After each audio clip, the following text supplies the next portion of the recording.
What is up, Earth's mightiest subscribers? It's Blerd without fear. Welcome back to the channel. In today's video, we're going to be talking about Punisher #1, written by David Pepose, with art by David Watcher, and color by Dan Brown. So who is this new Punisher, Joe Garrison? What we learned early on about this, just from solicits, we knew this guy was probably someone who was ex-SHIELD. That's really the most we knew about him, that he was likely using a lot of gear and tactical weaponry from SHIELD, which, for those who have not been keeping up, SHIELD no longer exists. After the events of Secret Empire, SHIELD has been completely decommissioned. Now, it's not to say there's not a new SHIELD in the works, because if you've been keeping up over on the Ryan North side of things with his Fantastic Four series, we know that Maria Hill is actually reviving SHIELD, but it's not going to be the same SHIELD as it was before. They're building everything back from the ground up. In this particular case, we're not really here to talk about that. What we're here to talk about is Joe Garrison. Joe Garrison is a former SHIELD agent and operative, and what we know about him is that he's referred to a couple of times in this issue as a grave digger for SHIELD. Basically, he's an assassin, a bagman. He took down Hydra regimes and Latverian sleeper cells, deposed foreign governments. Basically, he is the big bad boogeyman, the Baba Yaga for the political and criminal underworld of the Marvel Comics universe. He's the guy that you didn't want to see coming, and hell, if he was looking for you, you probably wouldn't. It's heavily implied this guy was a ghost. Not, literally, but just in terms of how he operated. He was someone that you just couldn't track down. And it just so happens this guy, Joe Garrison, has the exact same tragic backstory as Frank Castle, the original Punisher. Which, I'm not gonna lie, I thought was a little bit much, but I'm willing to roll with it. To give you a little bit more clarity, his wife, Stephanie Garrison, as well as his children, Danny and Laura Garrison, were killed in an explosion that was meant to kill him. Maybe even all of them, but specifically to kill him. And it just so happens he wasn't exactly home when the explosion went off. He was actually returning home with groceries to help with dinner, and the explosion happened right as he was getting ready to walk up to the door. It was just enough that the blast knocked him away and maybe even potentially harmed him, but didn't kill him. So now we know his tragic backstory. This would probably give you a lot of inclination as to why he's the Punisher now, but that said, there's a little bit more to it than that. The reason why Joe Garrison is the Punisher right now is because this left him alive, and now, because he's considered to be missing, he's by proxy being framed for the murder of his own family. And he's trying to track down a man, an assassin known only by the name the Sokovian, to try and clear his own name and get vengeance and justice for his fallen family. And this rabbit hole is going to lead him all the way to the top of the food chain and to the person who very likely called in the hit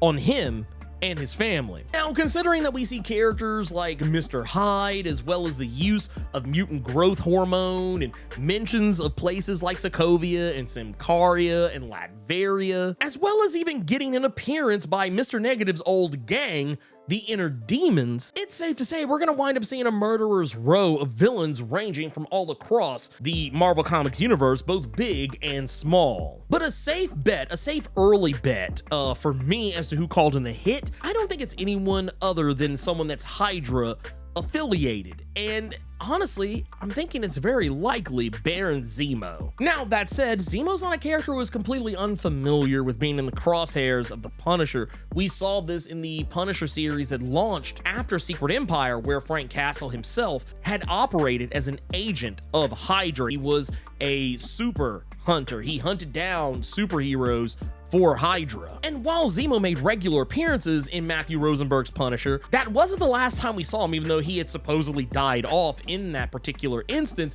we did later see him in other stories like Non-Stop Spider-Man, Savage Spider-Man, as well as Captain America and Iron Man. But once again, I'm not 100% certain about it, but I wouldn't be shocked if it was Zemo. As for what this Punisher can do, why should we care about his mission and his journey other than the fact that this is a guy clearly out for vengeance? What makes him so different from Frank Castle enough to, endear us to him. While I like this character, I do feel like it really could have just been about anybody. This guy isn't not necessarily an everyman, but he's definitely a guy who has a checkered past. He's someone who has a lot of the same skills that Frank Castle had. He's a firearm specialist, highly skilled marksman, also likely handy with demolitions of all sorts. He's an expert in hand-to-hand combat, who also has some know-how in the ways of street fighting tactics. He's also outfitted with tech picked up from S.H.I.E.L.D. His body armor, even down to the skull in his chest, is all gear salvaged from S.H.I.E.L.D. armories. And while he does seem to like his standard military grade weaponry,